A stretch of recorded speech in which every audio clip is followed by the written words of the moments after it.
Welcome to NDTR Spotlight, the corner of the internet where NDTR shine. I'm your host, Marie Lorraine, and let me tell you, doing this podcast is such a treat because every guest that comes on, I am blown away at the amazing things NDTRs are doing in the field of nutrition and dietetics. And our guest today is a great example of that. Her name is Shalonda, and she has worked in nearly every aspect of nutrition and dietetics you can think of, from food service, long-term care, outpatient, clinical, private practice, community. In fact, in 2018, she spoke at the FNCE Conference. If you don't know what the FNCE Conference is, that is the biggest nutrition conference held for nutrition and dietetic professionals, and she shared on her research in dietetics and certified doulas. She also is the founder and executive director of National Birth Coalition. So she is a prime example of an NDTR who's not even near the box, not limited at all, and doing amazing things. And this podcast, we are going to focus on public health and entrepreneurial opportunities in the community as an NDTR. So buckle up and let's meet Shalonda. Shalonda, thank you so much for being with us today. Hi, thank you for having me here, Marie. I'm really excited to be able to share my knowledge with other NDTRs and help them be inspired to have their credentials be used in the way that they'd like to use it in, however they like to use it. I'm hoping to inspire today. I am 100% positive that will happen by the end of this podcast. So let's start at the beginning of your story. How did you find out about the NDTR credential? I truly found out about it when I went to FENCY. I really wasn't all that quite sure about it when I was in school, but FENCY really helped give me the leg up that I needed to be able to understand how much of a plethora we have in this field. But yeah, going to the to FENCY Food Nutrition Conference, that was one of my first opportunities to really kind of explore what the NDTR credential is and where to even start in this career. I think it was a great way to start as well. Yes, that conference, honestly, it's so exciting to be around so many nutrition professionals and the information you learn, and then for you to be able to find out about the NDTR credential. So it sounds like you were already in this pursuit of nutrition and this field. What about the NDTR credential stood out for you and made you say, yeah, this is the direction I want to go in?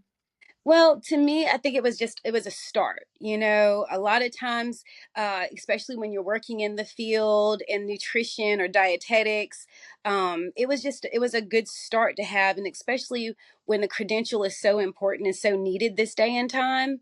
That was where I knew, okay, I needed to start there. It's great to, have, I guess, stepping stones along the way. And to me, the credential, the NTTR was a stepping stone. So let me ask you this. So you have the NDTR credential now, but you also have an advanced doula credential. So in your story, where does the NDTR credential fall in line with the other credential that you hold? Okay, so I'd like to tell people before I was a doula, I was a nutritionist.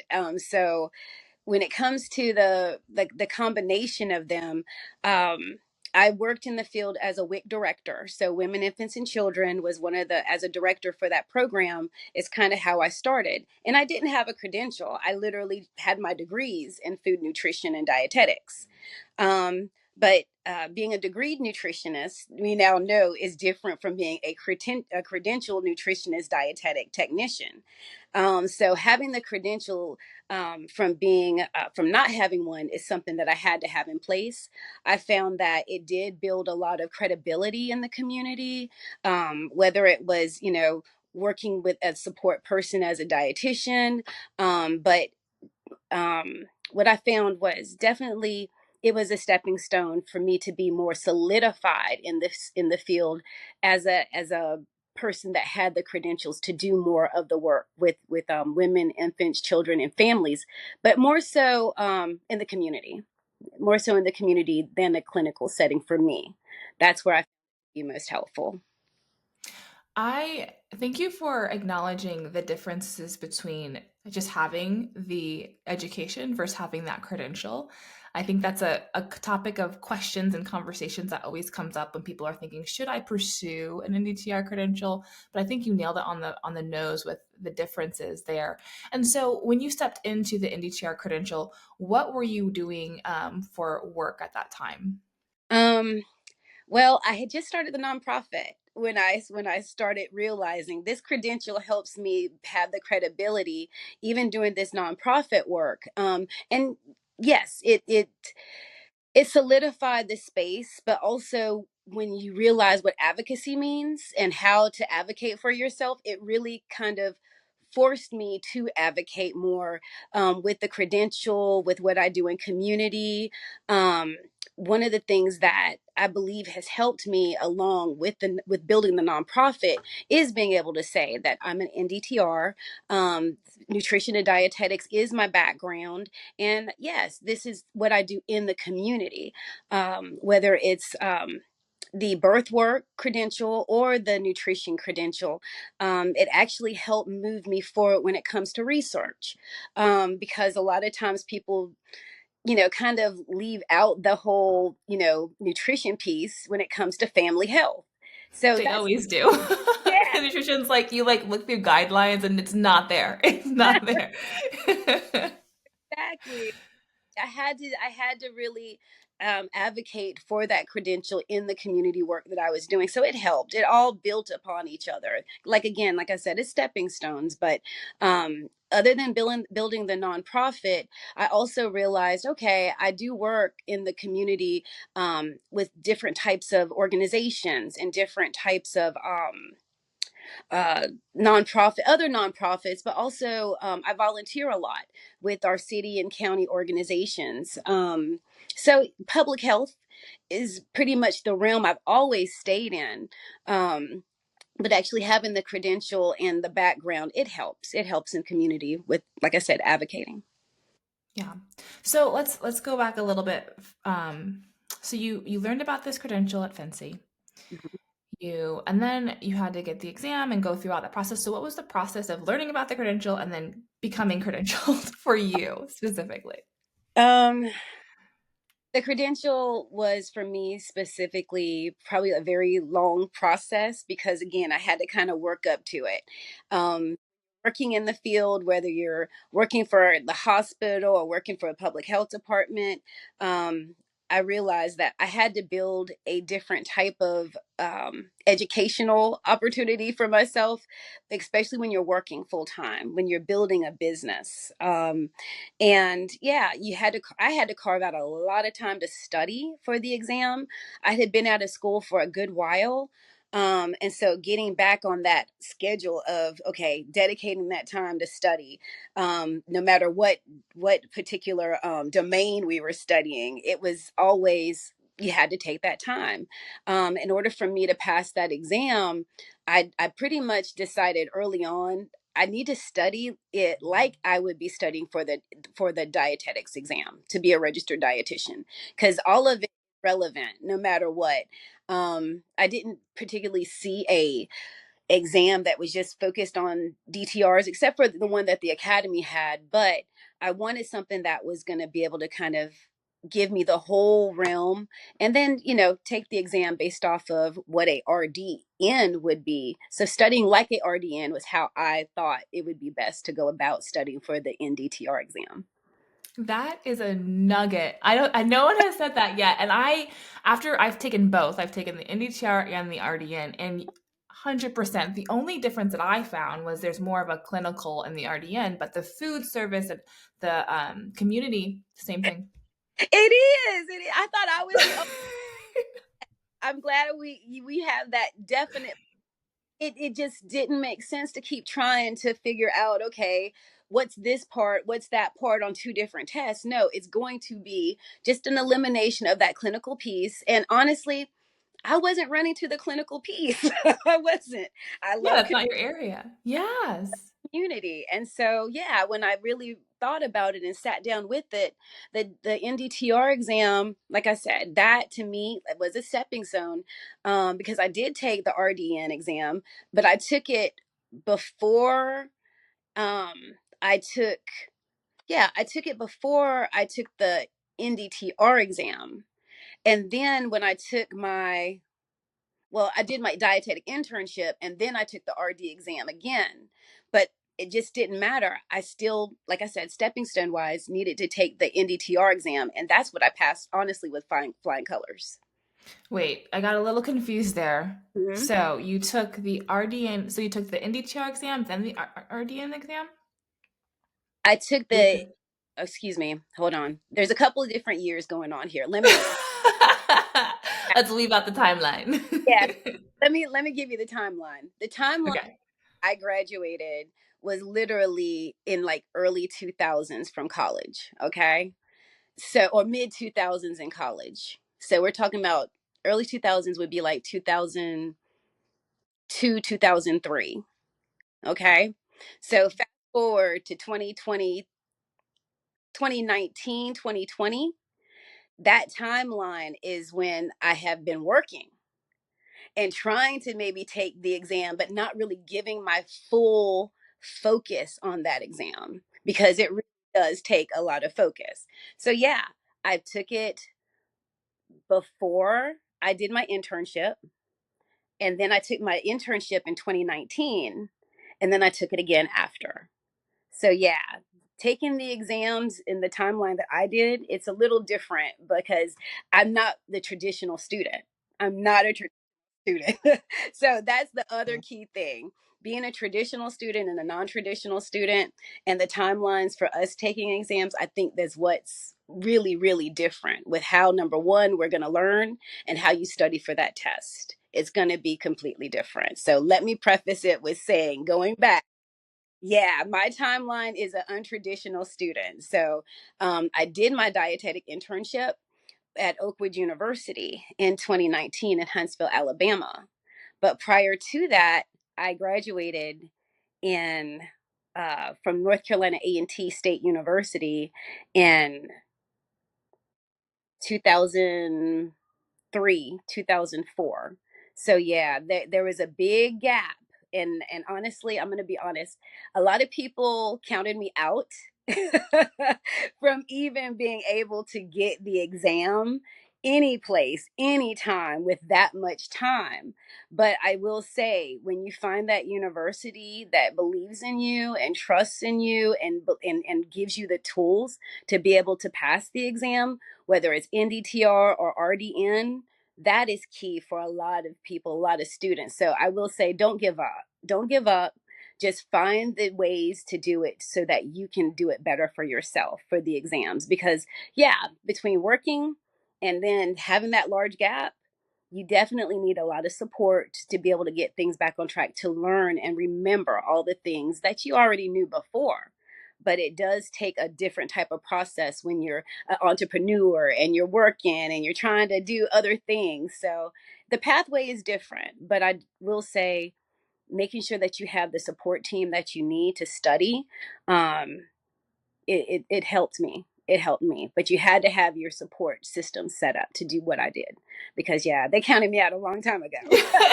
But that is beyond encouraging because I find that people reach out to me and they're asking about the NDTR credential. They're like, is it worth it? I'm not in school anymore.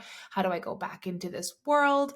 And you are a beautiful example of that with such a long gap. Feel like Mhm. anybody can do it if you just prove that you are able to do it and you were successful in it. And I can't imagine the amount of studying you had to do this back to back with NDTR, and then you probably could pass the test no problem. You know everything on that thing. Perseverance, I'm telling, perseverance that it takes. Honestly, I have the spirit where I'm not going to quit. Like, Mhm. I might have to back up for a minute. I might have to think about it, but no, I'm not a quitter, and I think I've proven that to a lot of people because this is my heart. This is my passion, and I'm going to tell you, one of the things that I feel like that is really been a myth, and I know it might not be a question that you've asked me yet, but one of the myths is, that a lot of times I was told was, oh, don't go into community. You don't want to do community work. They don't make any money, this, that, and the other. And that myth has left so many people in our communities without believing or trusting in anybody that has these credentials. And it's sad, but I have seen decade after decade after decade so many more people in other professions being trusted more than we have been as dietitians, whether you're NDTR or RDN. The respect and the work and studying that we put into this credential and put into our organization, yeah, it's at a balance right now with, TikTok and all the other, platforms that people are, quote unquote nutritionists. Um, but yeah, I do believe that I didn't give up for a reason. And the reason I didn't give up or quit is because I love the community side of this work and creating the nonprofit, being able to be in the community and talk to them.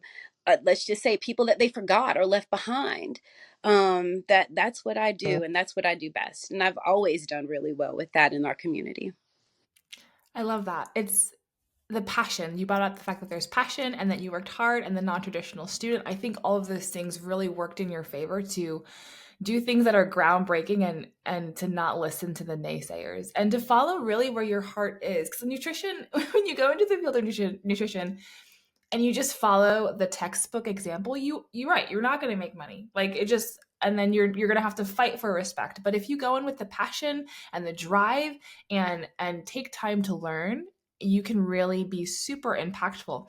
And so I think I love what you said about community because I've heard you don't make money in community. I don't work in community nutrition, but it's so important to the point where you just talk to somebody about like how to grow a plant and they don't even know how to do that. It's like it's such a vital area.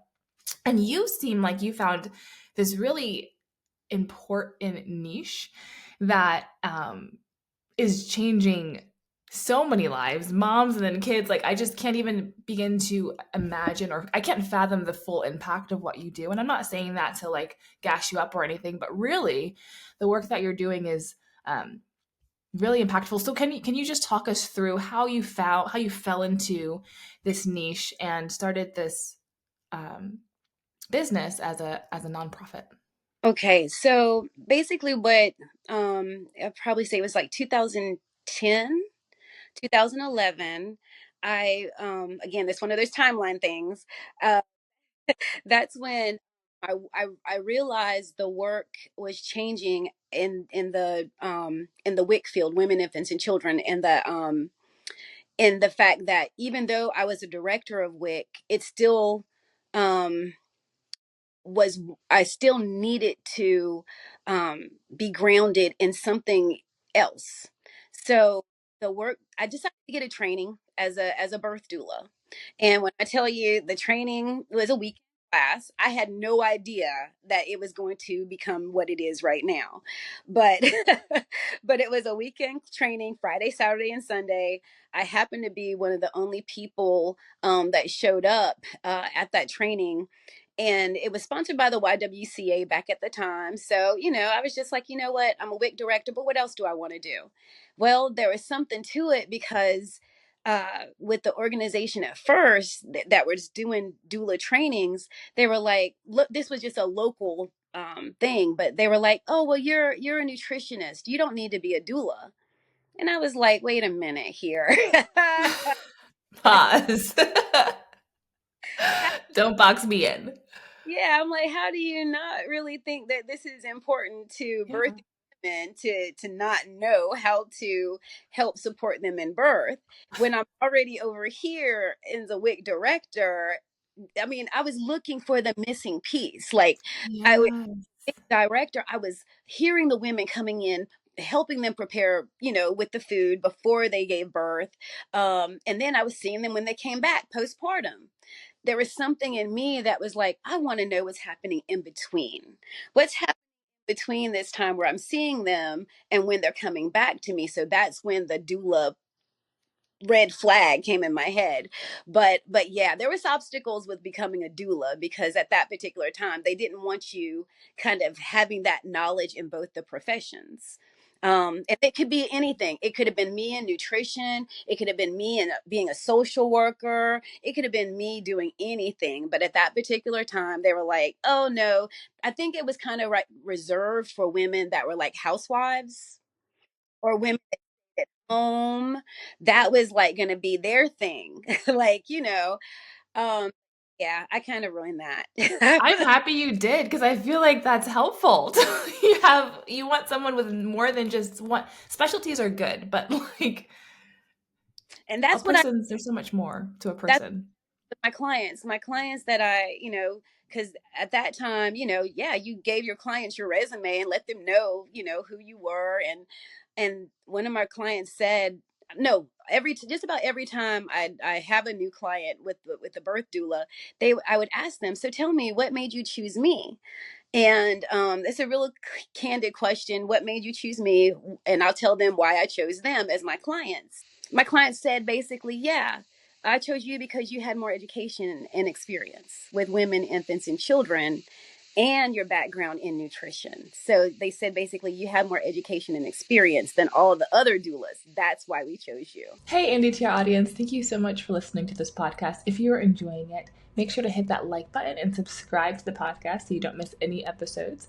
And if you have a few extra moments today, we would love if you leave a review on whatever platform you're listening to the podcast on. Thanks. That's why I would choose somebody else too. You want someone who knows what they're talking about. And nutrition and childbirth, I feel like they go They hand in do. They hand. do. So basically, with the nonprofit, that was 2010. You fast forward another, what, to 2020? Yeah, to 2020. The nonprofit was created, and now we train doulas. I'm now went from a certified birth doula to an advanced certified birth doula to now a doula trainer. So again, Oh my gosh, just walking up the ladder. it's the same thing in nutrition. It's the same thing. You Yes. get your experience in nutrition and dietetics, and you kind of do the same step by step. I wouldn't change anything. Like the nonprofit now, it's more focused on birth and reproductive health, because here in my city, in my county, I was part of one of the very first reproductive justice programs here in the city. um but also now with food and nutrition, and there's not been anything with any other dietetic professionals, but yeah, working on how to help the unhoused people and their food needs.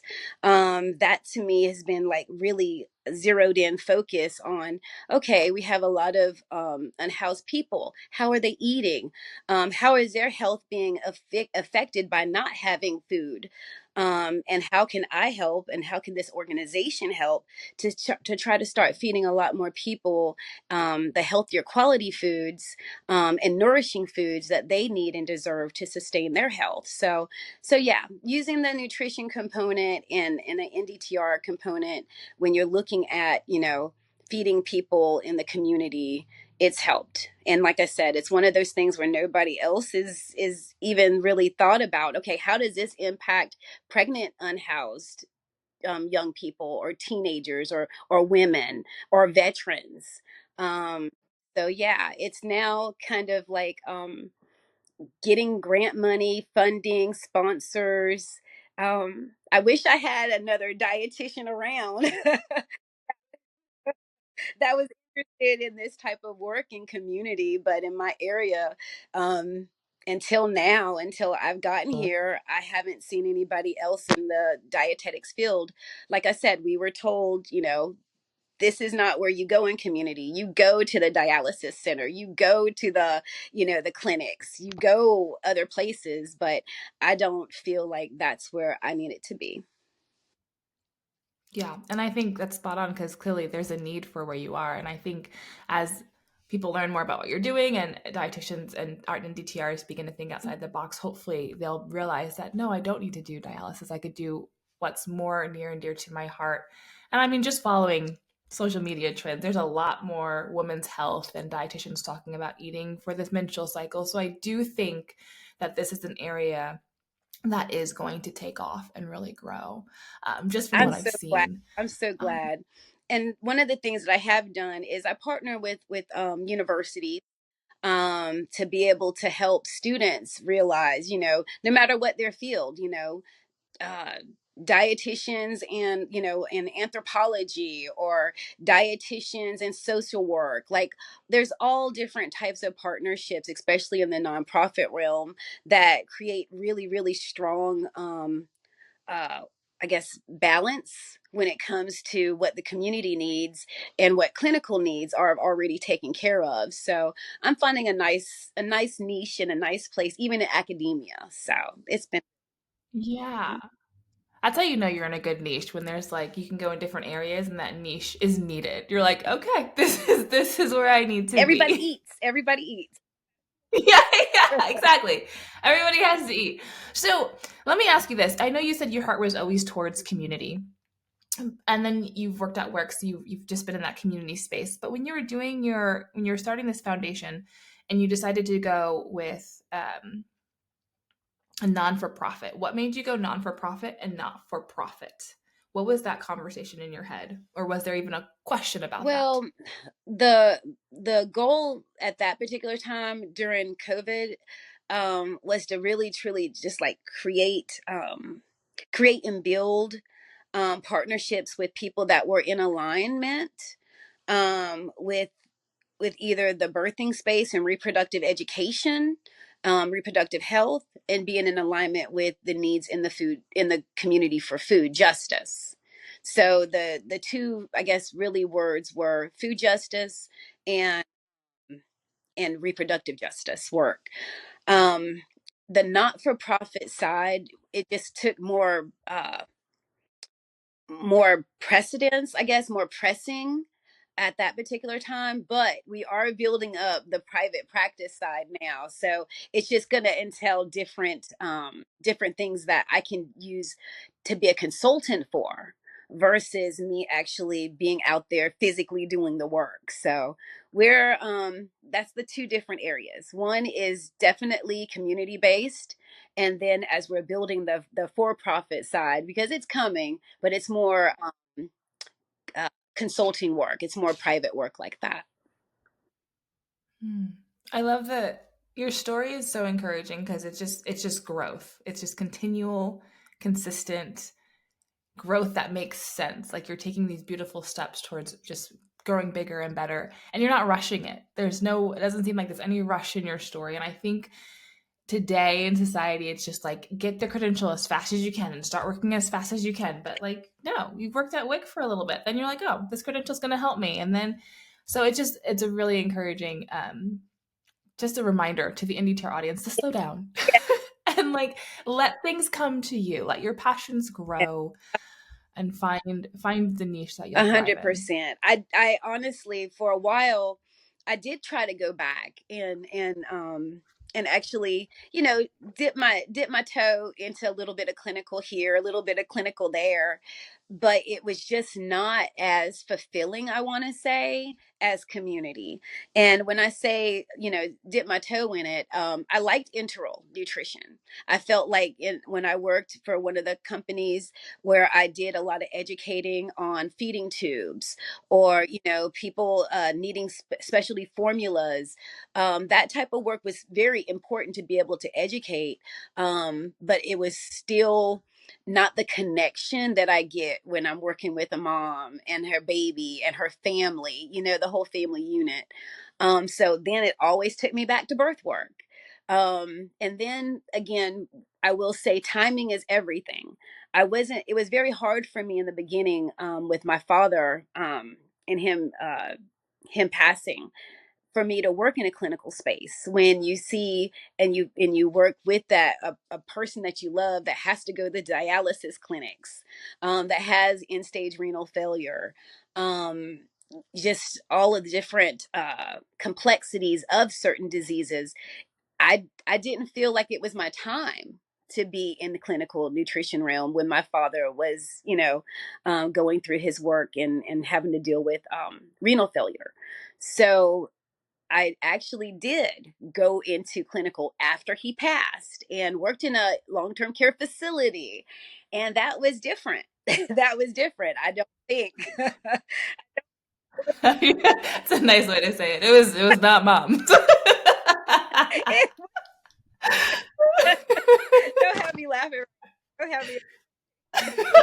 But different. And I realize now, not everything was meant for me to rush into. Some things it was really truly the choice of, okay, how well will I really do in this capacity when I'm having other things in my life that might not be um, as positive or uplifting, especially, as long-term care facilities, they have a lot of turnover, things like that.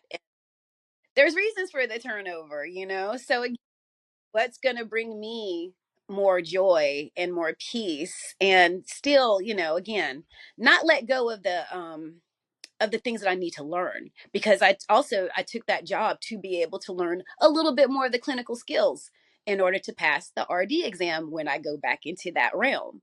So it's look, I had to learn though, like getting those formulas, getting those clinical, getting those getting the equations down, having to do that type of work, it's still essential for dietitians. It's still essential for NDTRs to do. So sometimes having that practical experience, but the timing of it really makes a difference as well. Yeah, it definitely does. And so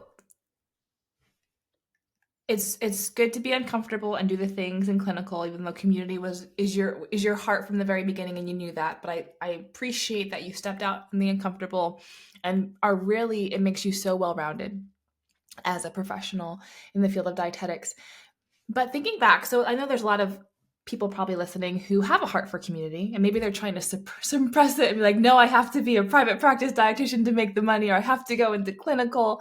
Um, but looking back now at yourself back then, and the niche that you have now with doula and nutrition, or that the birthing, the working with mothers, what are some of the key things, just a few, that stick out with nutrition and working with pregnant mamas and postpartum mamas? I have to say that the first thing that's flashing into my head was my first dietetics dietitian professor, who really said, Shalonda, you can do anything. You can do anything. So having that foundation of a great mentor, it is unbelievable. Like, and when I say mentor, Shalonda does mentorship type. We are creating some mentorship programs, preceptorship programs with the nonprofit. And we actually already have students working with us. But for me, that mentorship uh, relationship, that is not a surface thing with me, because I didn't have surface mentors with me that brought me along, that took me underneath their wing. I had dietitians um, that took me to their homes, to take time with me outside of the school day. I had mentors that invited me to, holidays, and I invited them to my home for holidays. I had real mentors that fostered me in a relationship that wasn't just about dietetics. They saw things in me that I didn't see in myself, and they took time with me. It wasn't just, okay, you're in this class and you're gone. No, they were with me for the longevity of it. And by saying that, I also say mentors that have and have had, in the birthing scope. They're real, genuine people. I just talked to one of my mentors today, in Belize, because that's a lot of the authentic, not authentic, the indigenous birthing ways are done in other countries versus the US. So I have my preceptors and I have my mentors that have always been there. So that's number one. Get mentors that have the time to talk with you, that have the time to spend with you in and outside of the courses. So that's my number one thing that I always say. And it has to be a mutual relationship. They're giving to me and I'm giving to them. And it's deeper than just signing off on some time. It's a real relationship. So that's my number one. Um, and my second thing is know your capacity. And one of the things I say about knowing your capacity is my parents always raised us to write down our goals. And like every year, it was like a ritual in my household growing up. write your goals. What's your goals this year? What's your goals next year? What's your goals 5 years from now? And going back to that piece of paper is what has helped me stay on track. So writing down your goals is the second thing that I'd say that my parents really installed in us. Um, Number three, don't let anybody tell you you can't do anything. I guess that's my third thing. Like, I know it sounds repetitive, but people will slow you down, have you looking in other directions for other things they want you to do. But with that entrepreneurial spirit that I've got, and I think I was born with, yeah, nobody can stop you but you. That's the third thing I'd really impart with some people today. That's good. So, mentorship, and I love what you said about it's a two-way, like you give, and then it's not just them pouring into you, you also pour into them, which is such an important thing to mention.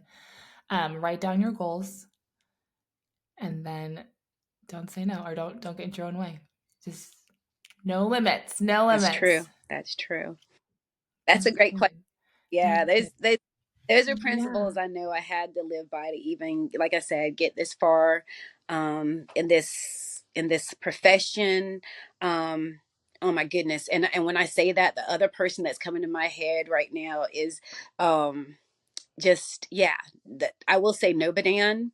Um a lot of the mentors I had with Nobadan, they have been incredible. So not forgetting your MIGs, getting involved with them, and just being a part of what they have for you. I know this weekend I even mentioned Nobadan when it came to a meeting that I had in the community, because a lot of people still don't even know that there's a national organization for Black and or even Latinx or Asian professional. Like, a lot of people in community have no earthly idea of what we have and what they what could be possible for them when it comes to their health and organizations. So a lot of that is culturally community driven information that I like to make sure that the community knows, though. Hmm. So, what made you go into those organizations, those groups? um I'm going to be completely honest. I'm from a military family. I'm from a family of generations of veterans and military people. So as a woman now, but looking back, I grew up around all different types of people in a military town. Well, it's military city, San Antonio, Texas. So I just grew up like automatically knowing there's all different types of people out here in this community. So no matter where I'm at, I try to give people resources that they know, that they might be a little bit more apt to try or locate. So yeah, that's one of the things that drew me to even being a part of just different types of groups that FENCY had available for me to see. I didn't even know, I would have never known about some of the groups until I went to FENCY. And I want to say that was 2017. That was my first FENCY. So all these years went to FENCY 17 for Wow. the first time, and everything else opened up right after. Yeah, there's some good things with going to the conference and being involved in the academy. If you go there and you pour in and see what you can get out, it can be very, very beneficial for sure. So I want to follow up with just a few more questions here, and then we'll close out the podcast. But I want to ask, just did you have any struggles or things that were just a little tricky with being one an NDTR and then two being a minority in the field? What would you have to say about those two things? Oh, yes, yes, yes. I think that's it all. So let's see. Um, I'd probably say in the early years, I was just kind of blind to anything else but those three things that I was speaking about. Number one, I wrote down, I stuck to my goals, and then I had to realize not everybody else was understanding where my mind was at. So, yeah, when I first started out being the only Black Indigenous woman in all of my classes, because I first went to a PWI. I just kind of just had this blinder on where I didn't care what anybody else thought. I didn't care what anybody else felt. I was there for the reason I needed to be there for. So yeah, it's having to navigate those early years. We were all in college together. Being the only one, only black person, brown person in the class, that really wasn't something that I cared about because that was my whole life. Like that was just the norm. So being this particular profession with the same norm, it really didn't bother me. But what really bothered me was being a large bodied woman. Oh. Yeah, That that was okay. Unpack that for a second. Can we unpack that for a second? okay. Yeah, we can. Yeah. I feel like a lot of people are gonna relate to this. So I just want to hear your thoughts. Okay. So before there was a health at every size movement, before there was as much attention drawn to that, I didn't have any other type of mentors to me besides the dietitians in my area before I went to FENCY or anything like that. So I tend to be around dietitians that look like me that had larger bodies. So they weren't the stereotype that that was given, I guess, back then, that you had to be thin, you had to have blonde hair or blue eyes or whatever that stereotype is. I wasn't there and I wasn't there for it. Like that just I didn't care about it.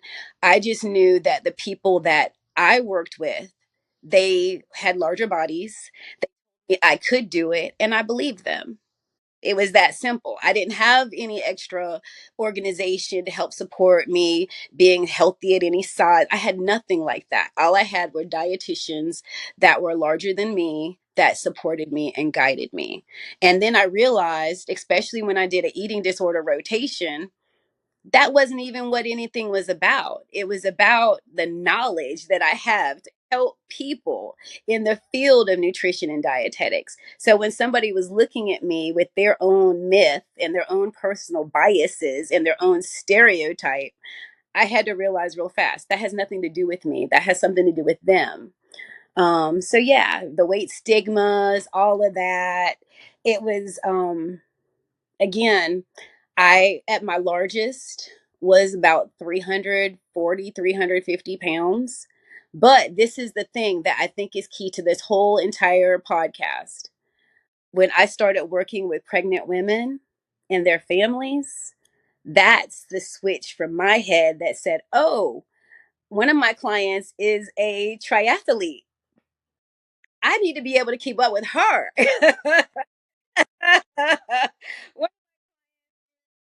One of my clients, they're coming from these really strong backgrounds in health and wellness and fitness.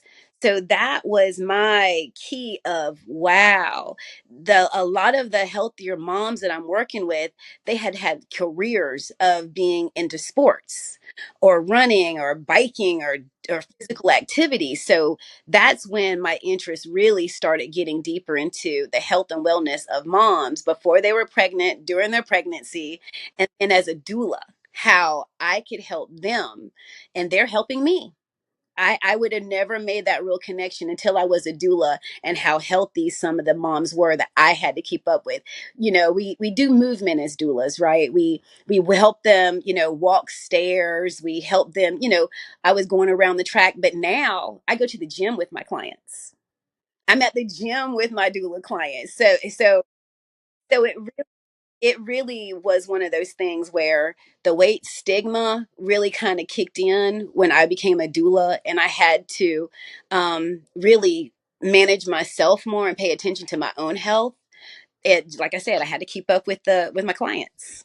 So That is that's so on brand for you, Shalonda, because it's like you're in your passion, and when you're in your passion, you're doing what you're supposed to do. Things just fall into place in so many ways, and then just having the strong community around you, so you can get to that point where you can It's so So yeah, the encouraging. weight stigma thing, it really became, hey, I need to take care of myself better. So I started working out, I started exercising, and I've been able to keep the weight off for the most part. But yeah, there's something about that pandemic time that I'm just still trying to, Yeah. but oh, it's like it's a love of the health and the wellness of me as a person, but also this journey of the work that I do in the community. And yeah, setting the example, like um, set an example as a NDTR, but also for myself and what health I do believe in health at any size because I've been just about all different types of sizes. But at the day, giving people the resources that help dispel the myths of what a you know person in a larger body can and cannot do. A lot of people are just like, what, you did a couple of triathlons? I said, yeah, in this big body I'm a healthy body.